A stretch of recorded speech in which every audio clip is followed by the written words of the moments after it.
नमस्कार दोस्तों। आज के इस वीडियो में हम लोग बात करेंगे एटॉमिक हैबिट्स के बारे में। एटॉमिक हैबिट्स बहुत ही बेहतरीन किताबों में से एक किताब है जिसको लिखा है जेम्स क्लियर। इसमें भी बताते हैं कि कैसे हम अपनी आदतों में बदलाव करके अपने जीवन को बेहतरीन बना सकते हैं, कैसे हम अच्छी आदतों को विकसित करके और बुरी आदतों को छोड़कर अपने जीवन को मंजिल की तरफ, सफलता की तरफ ले जा सकते हैं। तो आइए बात करते हैं। सबसे पहले जेम्स क्लियर इसमें तीन बुनियादी बातों की चर्चा करती है, जिसमें पहली चर्चा है छोटी छोटी आदतों का बड़ा फर्क क्यों पड़ता है। यानी जीवन में हम जब छोटे छोटे बदलाव करते हैं तो उनसे कैसे हमारा जीवन बेहतरीन हो जाता है। हालांकि छोटे बदलाव नजर नहीं आते, लेकिन वो दूरगामी परिणाम देते हैं, और दूरगामी परिणाम कैसे हमारे जीवन को बेहतर बनाते हैं ये बताते हैं। किसी एक निर्णायक पल को अत्यंत महत्वपूर्ण मानना आसान होता है। हर दिन छोटे छोटे सुधार करने को हम कम महत्व देते हैं। अक्सर हम खुद को विश्वास दिलाते हैं कि अगर बड़ी सफलता चाहिए तो हमें बड़े काम करने होंगे, चाहे फिर वो कोई व्यवसाय खड़ा करना हो, पुस्तक लिखना हो, वजन घटाना हो, या फिर चैंपियनशिप को जीतना हो, या फिर आपका कोई दूसरा लक्ष्य भी हो सकता है। हमें 1% का सुधार करना ज्यादा उल्लेखनीय नहीं लगता। कई बार तो ये नजर भी नहीं आता, लेकिन ये कहीं ज्यादा सार्थक हो सकता है। खास तौर पर लंबे समय में एक छोटी बेहतरी आश्चर्यजनक परिणाम देती है। इसे गणित की दृष्टि से समझे। अगर आप 1 साल तक हर दिन केवल 1% बेहतर बनते हैं तो 1 साल बाद आप 37 गुना बेहतर बन जाएंगे। इसके विपरीत, अगर आप साल भर हर दिन 1% बेकार बनते हैं तो आप शून्य के करीब पहुंच जाएंगे। जो एक छोटी जीत या छोटी हार के रूप में शुरू होता है, वह संग्रहित होकर ज्यादा बड़ी जीत या हार में बदल जाता है। हमारी आदतें आत्म सुधार का चक्रवृद्धि ब्याज है। जिस तरह चक्रवृद्धि ब्याज से पैसा कई गुना बनता है, उसी तरह दोहराने पर आपकी आदतें और उनके परिणाम भी कई गुना हो जाते हैं। एक दिन में उनके परिणाम बहुत छोटे लगते हैं, लेकिन महीनों और वर्षों तक जारी रखने पर उनके परिणाम जबरदस्त होते हैं। 2, 5 या शायद 10 साल बाद पलट कर देखने पर ही आपको अच्छी आदतों का मूल्य और बुरी आदतों की कीमत साफ दिखाई देगी। यह मायने नहीं रखता कि आप इस वक्त सफल हैं या असफल। मायने तो यह रखता है कि आपकी आदतें आपको सफलता की दिशा में ले जा रही है या नहीं। आपको अपने वर्तमान परिणामों के बजाय अपने वर्तमान दिशा के बारे में कहीं ज्यादा चिंतित होना चाहिए। अगर आप मिलीनियर हैं लेकिन आप हर महीने अपनी आमदनी से ज्यादा खर्च करते हैं तो आप गलत दिशा में जा रहे हैं। लेखक बताते हैं प्रगति सचमुच कैसे होती है। कल्पना करें कि आपके सामने मेज पर बर्फ का एक क्यूब रखा है। कमरा इतना ठंडा है कि आपको अपनी छोड़ी हुई सांस हवा में दिखाई दे रही है। इस समय तापमान 25 डिग्री है। धीरे धीरे कमरे का जब तापमान बढ़ने लगता है, जैसे 26 डिग्री, 27 डिग्री, 28 डिग्री, तो बर्फ का क्यूब अब भी टेबल पर आपको उसी तरह दिखाई देगा, उसमें कोई परिवर्तन नजर नहीं आएगा। लेकिन जैसे ही टेम्परेचर यानी कि तापमान 29, 30, 31 डिग्री तक जाता है, तो धीरे धीरे बढ़ते बढ़ते टेम्परेचर के साथ साथ अब क्यूब भी पिघलने लगती है। जैसे बर्फ की क्यूब में आश्चर्यजनक परिणाम एक स्तर पर जाने के बाद होता है, वैसे ही हमारे जीवन में भी परिवर्तन धीरे धीरे होता है, लेकिन वो एक स्तर पर जाने के बाद ही दिखाई देता है। लेखक आगे बताते हैं कि लक्ष्यों के बारे में भूल जाए। हम अक्सर लक्ष्यों पर ध्यान देते हैं, लेकिन लेखक कहते हैं कि आपके लक्ष्य जो है उन पर ज्यादा विशेष ध्यान ना दें, बल्कि अपने सिस्टम पर ध्यान दें। सिस्टम का मतलब रोज जो आप काम करते हैं उस पर विशेषकर ध्यान देना चाहिए। आधुनिक बुद्धिमत्ता का दावा है कि हम जीवन में जो चाहते हैं, बेहतर फिटनेस, सफल व्यवसाय, तनाव रहित रहना, कम चिंता करना, मित्रों और परिवार के साथ समय बिताना, उन सबको हम हासिल कर सकते हैं। और सबसे अच्छा तरीका यह है कि हम स्पष्ट लक्ष्य तय करें जिनकी दिशा में हम काम कर सकें। कई सालों तक मैंने भी अपनी आदतों के साथ यही किया। मैं हर आदत को एक लक्ष्य बना लेता था जिस तक मैं पहुंचना चाहता था। मैंने लक्ष्य तय किए कि मैं स्कूल में कौन सी ग्रेड पाना चाहता हूँ, जिम में कितना वजन उठाना चाहता हूँ, व्यवसाय में कितना मुनाफा कमाना चाहता हूँ, आदि। मैं कुछ लक्ष्यों तक पहुंचने में सफल भी हुआ, लेकिन ज्यादातर में असफल। अंत में मुझे इस बात का एहसास होने लगा कि मेरे परिणामों का मेरे लक्ष्यों से बहुत कम संबंध था। इसका लगभग पूरा संबंध तो मेरे सिस्टम से था जिन पर मैं चलता था। लक्ष्य का मतलब है वे परिणाम जिन्हें आप हासिल करना चाहते हैं। सिस्टम का मतलब है वे प्रक्रियाएं जो उन परिणामों तक ले जाती है। यदि आप कोच हैं तो चैंपियनशिप जीतना आपका लक्ष्य होता है। आप किस तरह खिलाड़ियों को नियुक्त करते हैं, अपने असिस्टेंट कोचेज का प्रबंधन करते हैं और अभ्यास करते हैं, ये सभी सिस्टम्स हैं। यदि आप उद्यमी हैं तो आपका लक्ष्य $1 मिलियन का व्यवसाय बनाना हो सकता है।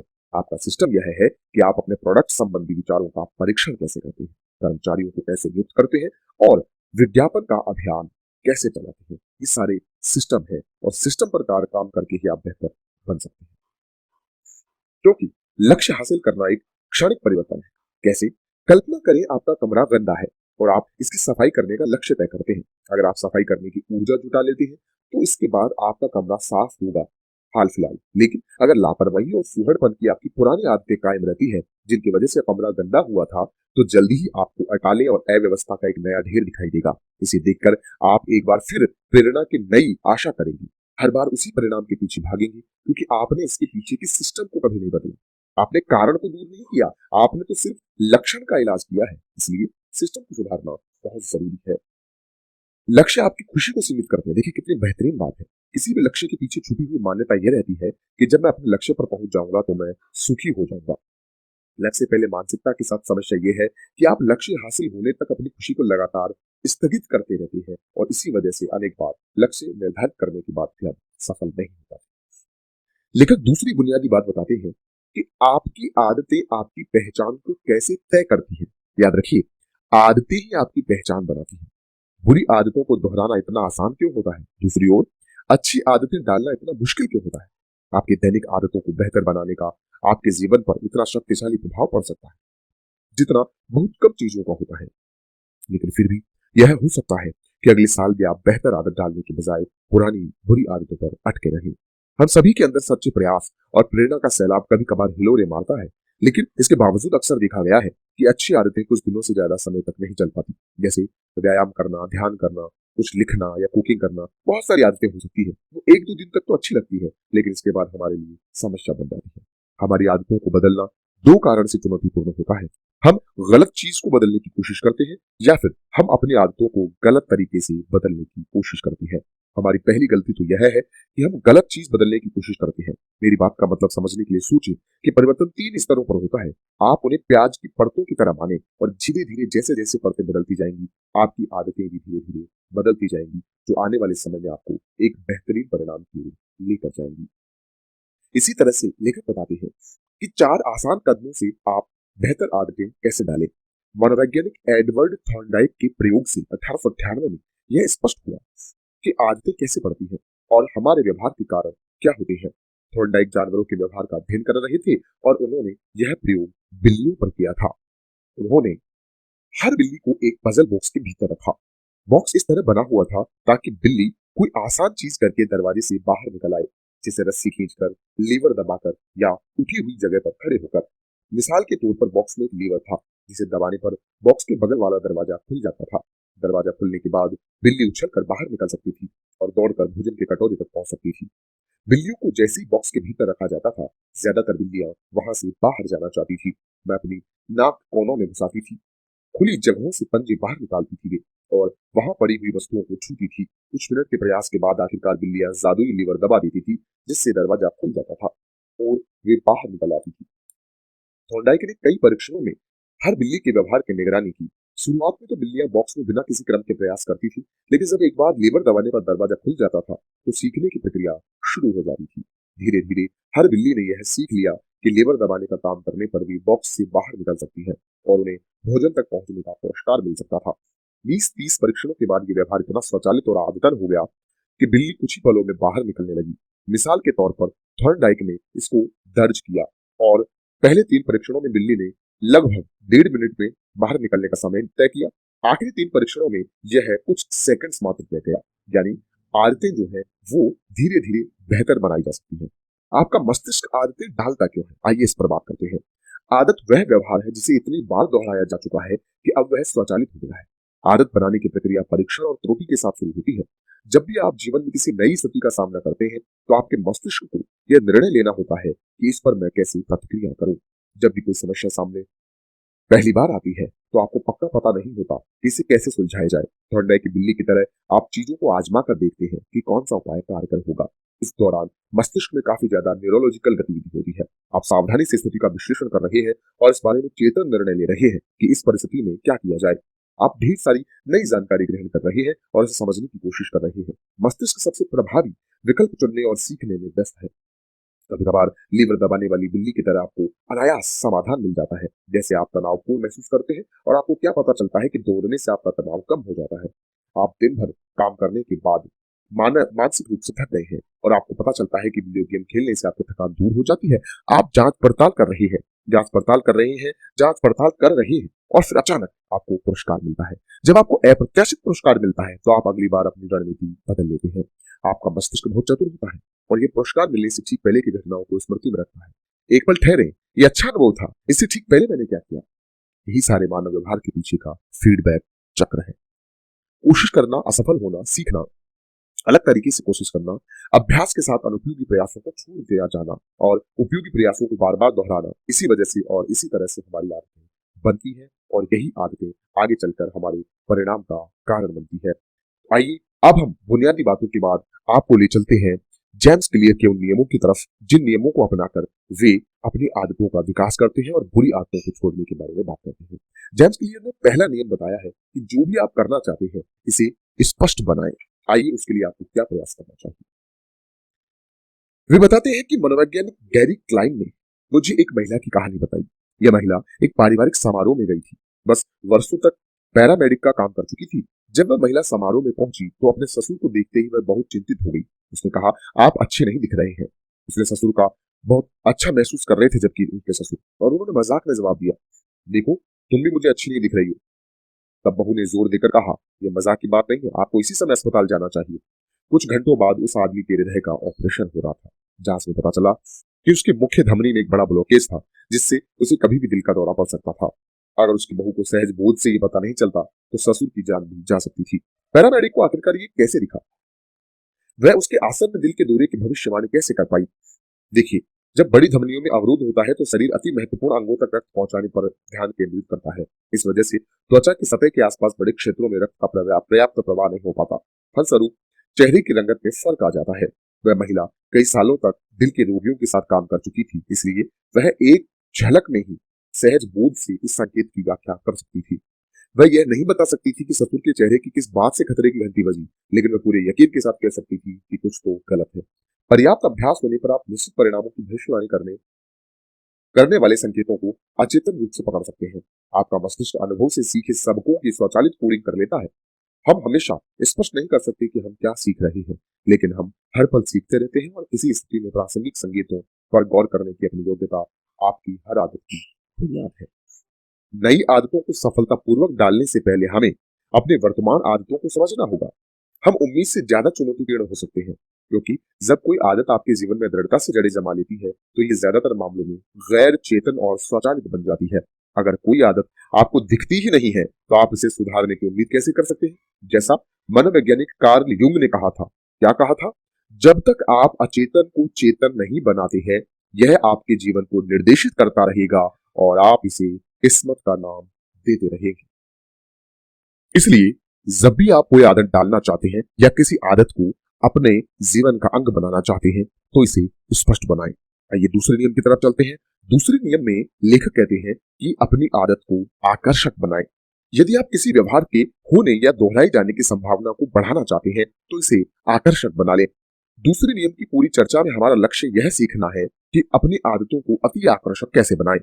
हालांकि हर आदत सामान्य तीव्र उद्दीपन में नहीं बदली जा सकती, लेकिन इसके बावजूद हम उसे ज्यादा आकर्षक तो बना ही सकते हैं। ऐसा करने से पहले हमें समझना होगा कि लालसा क्या है और हम इसके ऊपर कैसे काम कर सकते हैं या ये कैसे काम करती है। हम उस जैविक हस्ताक्षर की जांच करके शुरू करते हैं जो सभी आदतों में पाया जाता है। यानी किसी भी आदत के बनने के पीछे एक हार्मोन काम करता है जिसे हम कहते हैं डोपामाइन। डोपामाइन एक न्यूरोट्रांसमीटर होता है और इसे नापकर वैज्ञानिक सटीकता से बता सकते हैं कि किस समय आपके भीतर कोई लालसा उत्पन्न होती है।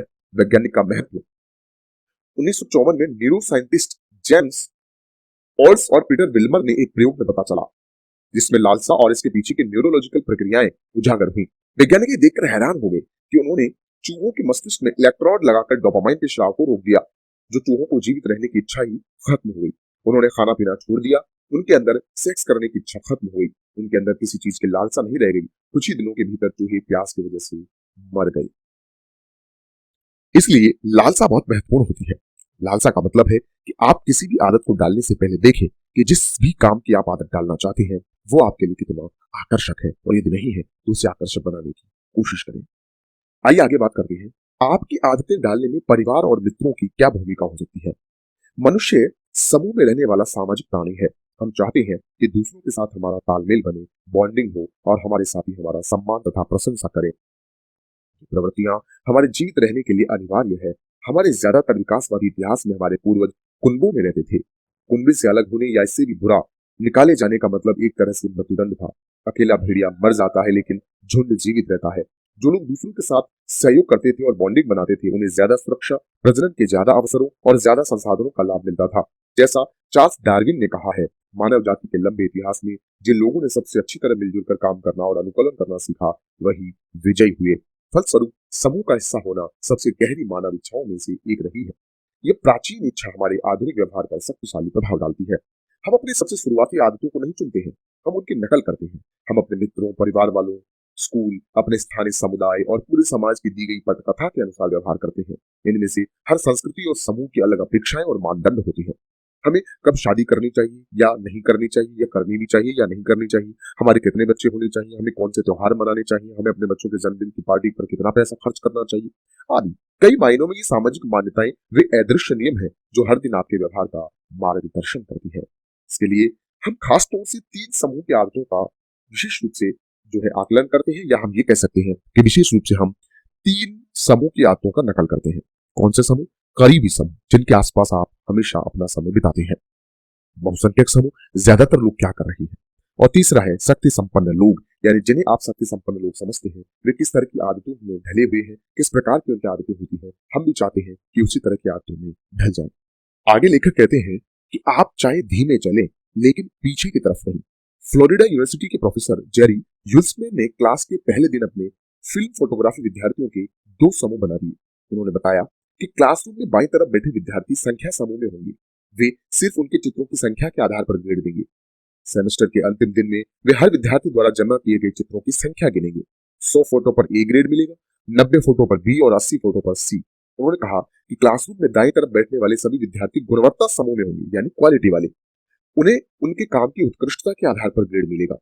उन्हें पूरे सेमेस्टर में केवल एक चित्र बनाना है, लेकिन इसके आदर्श होने पर उन्हें ए ग्रेड दिया जाएगा। टर्म के अंत में जब विद्यार्थियों ने चित्र जमा किए तो प्रोफेसर हैरान रह गए, क्योंकि सभी सबसे अच्छे चित्र संख्या वाले समूह ने बनाए थे। पूरे सेमेस्टर में भी विद्यार्थियों की फोटो ले रहे थे, कंपोजिशन और लाइटिंग के साथ प्रयोग कर रहे थे, डार्क रूम की अलग अलग रणनीतियों को आजमा कर देख रहे थे और लगातार अपनी गलतियों से सीख रहे थे। सैकड़ों फोटो खींचने में उन्होंने अपनी योग्यता को निखार और तराश लिया। दिलचस्प बात यह थी कि इस दौरान गुणवत्ता समूह के विद्यार्थी हाथ पर हाथ धरकर बैठे थे और आदर्श चित्र के बारे में सोच रहे थे, जिसका नतीजा ये हुआ कि उनके पास अंत में दिखाने के लिए अपुष्ट सिद्धांतों और एक औसत फोटो से ज्यादा कुछ भी नहीं था। इसका सेंस ये है कि जब भी आप काम करें, काम को बार बार करें, चाहे वह काम गलत ही क्यों ना हो रहा हो, क्योंकि बार बार करने से, गलत अवस्था में करने से भी आप उसकी गलतियों को सुधार कर एक बेहतरीन आदर्श अवस्था में पहुंच जाते हैं। इसलिए धीमी गति से करें लेकिन काम को निरंतरता की ओर बढ़ाते रहें। आगे बात करें तो टालने की आदत रोकने के लिए 2 मिनट के नियम का इस्तेमाल करें। यानी हम काम को अक्सर टालते रहते हैं और हमें पता ही नहीं चलता कि कौन से बेहतरीन कामों को भी हमने इस टालने की आदत के कारण छोड़ दिया है। 2 मिनट का नियम क्या है? हालांकि आप जानते हैं कि आपको छोटी शुरुआत करनी चाहिए, फिर भी आप बड़ी शुरुआत कर सकते हैं। जब आप कोई परिवर्तन करने के सपने देखते हैं तो रोमांच हमेशा हावी हो जाता है और आप बहुत जल्दी बहुत ज्यादा करने की कोशिश करने लगते हैं। मैं इस प्रवृत्ति को रोकने का जो सबसे प्रभावी नियम जानता हूं वह है 2 मिनट के नियम का इस्तेमाल। नियम यह है कि जब आप कोई नई आदत शुरू करते हैं तो इसे करने में 2 मिनट से कम समय लगना चाहिए। आप पाएंगे कि लगभग हर आदत को 2 मिनट के संस्करण में तोड़ा जा सकता है। जैसे हर रात बिस्तर पर जाने से पहले पढ़ना। आपने ये तय किया है कि आप हर बार जब बिस्तर पर जाएंगे तो पढ़ेंगे। इसकी जगह आप इसे इस तरह से कह सकते हैं कि हर रात बिस्तर पर जाने से पहले पढ़ना, ये बन जाएगा 1 पेज पढ़ना, कि मुझे रोज 1 पेज पढ़ना। इसी तरह से 30 मिनट योगा करना बन जाता है अपनी योग मैट को बाहर ले जाना। क्लास के लिए अध्ययन करना बन जाता है अपने नोट्स खोलना। लॉन्ड्री तय करना बन जाता है एक जोड़ी मोजे तय करना। 3 मील दौड़ना बन जाता है अपने दौड़ने के जूते बांधना। छोटे छोटे टुकड़ों में बांटे गए ये काम आपको एक आकर्षक परिणाम देते हैं। विचार यह है कि शुरुआत में अपने आदतों को ज्यादा से ज्यादा आसान बनाएं। कोई भी 1 मिनट तक ध्यान लगा सकता है, 1 पेज पढ़ सकता है या एक कपड़ा तय कर सकता है, जैसा आपने अभी अभी देखा है। ये काफी शक्तिशाली रणनीति है, क्योंकि एक बार जब आप सही चीज करना शुरू कर देते हैं तो इसे जारी रखना ज्यादा आसान हो जाता है। नई आदत चुनौती की तरह महसूस नहीं होनी चाहिए। इसके बाद आने वाले काम चुनौतीपूर्ण हो सकते हैं, लेकिन पहले 2 मिनट आसान होने चाहिए। आप आसान प्रवेश आदतें चाहते हैं जो आपको स्वाभाविक रूप से ज्यादा सकारात्मक मार्ग की ओर ले जाती है, क्योंकि अगर आप इन्हें छोटे छोटे टुकड़ों में बांट कर करेंगे तो ये आपको आसान लगेगी और आपको पता ही नहीं चलेगा कि कब वह आपकी आदत बन गई। लेखक ने चौथा नियम जिसे कहा है वो है इसे संतोषप्रद बनाएं। यानी अच्छी आदतें अनिवार्य और बुरी आदतें असंभव कैसे बनाएं कि आपको लगे कि आपकी जो अच्छी आदतें हैं वो आपके लिए अनिवार्य हो गई है और बुरी आदतें आपके लिए असंभव। किसी बुरी आदत को छोड़ने का सर्वश्रेष्ठ तरीका यह है कि आप इसे अव्यवहारिक बना दें, मुश्किल को इतना बढ़ा दें कि आपके पास उस काम को करने का विकल्प ही ना रहे। कैश रजिस्टर की अद्भुत चीज यह थी कि इसने चोरी करने के व्यावहारिक दृष्टि से असंभव बना दिया, जिससे कर्मचारी अपने आप स्वचालित तरीके से नैतिक व्यवहार करने लगे। कर्मचारियों को बदलने की कोशिश करने के बाद बजाय इसी पसंदीदा व्यवहार को स्वचालित बना दिया। लेखक अगला नियम बताता है कि इसे संतोषप्रद बनाएं। किसी आदत को स्वचालित कैसे बनाएं और दोबारा इसके बारे में कभी नहीं सोचें। तात्पर्य यह है कि जो भी आदत आप डालना चाहते हैं उसे इस तरह से बनाएं, इस तरह से आकर्षक बना दें, इस तरह से संतोषप्रद बना दें कि वह आदत आपकी स्वचालित आदत बन जाए और उस पर आपको कभी विचार ना करना पड़े। जॉन हेनरी पैटरसन का जन्म 1844 में डेल्टन ओहियो में हुआ था। उन्होंने बचपन अपने पारिवारिक खेत पर छुटपुट काम किए और अपने पिता की आरा मशीन पर भी काम किया। डार्कमाउथ में कॉलेज की पढ़ाई पूरी करने के बाद पैटरसन ओहियो लौटे और उन्होंने अपने वहां कोयले के खनिकों के लिए एक छोटा सा आपूर्ति स्टोर खोला। इसमें सफलता की अच्छी संभावना नजर आ रही थी। स्टोर के ज्यादा प्रतिस्पर्धी नहीं थे, इसलिए इसके ग्राहक भी स्थायी थे। लेकिन इसके बावजूद पैटरसन को ज्यादा मुनाफा नहीं हो रहा था। जांच करने पर पैटरसन को पता चला कि उसके कर्मचारी गफला कर रहे हैं। 18वीं शताब्दी के मध्य में कर्मचारियों द्वारा सामान चुराना, गफला करना काफी सामान्य समस्या थी। पैसे खुली दराज में रखे जाते थे और उन्हें आसानी से उठाया जा सकता था। कर्मचारियों या ग्राहकों की निगरानी के लिए वीडियो कैमरे उस समय नहीं हुआ करते थे और सौदे की निगरानी के लिए कोई सॉफ्टवेयर नहीं था। जब तक कि आप दिन के हर मिनट अपने कर्मचारियों के सिर के ऊपर नहीं खड़े रहे और खुद ही सारा काम नहीं करना चाहते, तब तक चोरी रोकना मुश्किल था। जब पेटरसन अपनी हालत पर विचार कर रहे थे, तभी उन्होंने एक नया आविष्कार रिटिच इनकर रिपीट्स कैशियर विज्ञापन देखा। डेटन निवासी जेम्स रिटी का बनाया हुआ ये प्रोडक्ट पहला कैश रजिस्टर था। हर सौदे के बाद नकदी और रसीदें अपने आप ताले में बंद हो जाती थी। पेटरसन ने $100 देकर 2 मशीनें खरीद ली। उनके स्टोर में कर्मचारियों की चोरी रातों रात खत्म हो गई। इस वजह से अगले 6 महीने में पैटरसन का कारोबार घाटे से उबर गया और $5,000 का मुनाफा कमाया, जो आज के हिसाब से $1,00,000 से ज्यादा था। पैटरसन इस मशीन से इतने प्रभावित हुए कि उन्होंने अपना व्यवसाय बदल लिया और रिटी के आविष्कार के संपूर्ण अधिकार खरीदने के साथ ही नेशनल कैश रजिस्टर कंपनी खरीद ली। 10 साल बाद नेशनल कैश रजिस्टर में 1,000 से ज्यादा कर्मचारी हुए और ये अपने समय से सबसे सफल व्यवसायों में से एक बनने की राह पर चल रही थी। किसी बुरी आदत को छोड़ने का सर्वश्रेष्ठ तरीका यह है कि आप इसे अव्यवहारिक बना दें, मुश्किल को इतना बढ़ा दें कि आपके पास उस काम को करने का विकल्प ही ना रहे। कैश रजिस्टर की अद्भुत चीज यही थी, इसने चोरी को अव्यवहारिक बना दिया, यानी व्यवहारिक दृष्टि से असंभव बना दिया, जिससे कर्मचारी अपने आप स्वचालित तरीके से नैतिक व्यवहार करने लगे। कर्मचारियों को बदलने की कोशिश करने के बजाय इसके पसंदीदा व्यवहार को स्वचालित बना दिया। देखिए, इसी तरह से हमने लगभग बुक के ज्यादातर पहलुओं को छूते हुए यहाँ पर इसके विषय में बात की है। अगर आपको बुक पसंद आई तो इसे लाइक करें, शेयर करें और दोस्तों के साथ बांटें ताकि वे भी इसका आनंद ले सकें। नए हैं तो चैनल को सब्सक्राइब करें और मेरे लिए अगर आपके और कोई सजेशंस है तो मुझे जरूर कमेंट सेक्शन में भेजिए। अगले वीडियो में मैं और भी सुधार करूंगा। कौन सी पुस्तक आप सुनना चाहते हैं मुझे बता सकते हैं। आइए एक नजर डालते हैं इस पुस्तक की छोटी छोटी समरी पर। पहले हमने देखा कि आप जो भी आदत डालना चाहते हैं उसे स्पष्ट बनाएं। दूसरे नियम में हमने देखा इसे आकर्षक बनाएं। तीसरा नियम है इसे आसान बनाएं। चौथा नियम जो कि अभी हमने देखा, इसे संतोषप्रद बनाएं। इसके लिए आप क्या करेंगे? आदतों का स्कोर बोर्ड बना सकते हैं। आप किसी भी आदत को आकर्षक बना सकते हैं जो आपको प्रेरणा दे। आप मुश्किल काम को आसान बना सकते हैं, जिसे हमने 2 मिनट के नियम से जाना। और अभी हमने देखा संतोषप्रद बनाने के लिए किसी भी चीज को, जो मुश्किल काम है उसको आप थोड़ा सा आसान बनाएं अगर वो आपकी अच्छी आदतों में शामिल है, और अगर बुरी आदत है तो उसे मुश्किल बना दें ताकि वो दोबारा आपके व्यवहार में न आए। इसी के साथ मैं आपसे लेता हूं विदा। नेक्स्ट वीडियो में फिर आपसे मुलाकात होगी, तब तक के लिए नमस्कार। आप सब लोगों का बहुत बहुत धन्यवाद।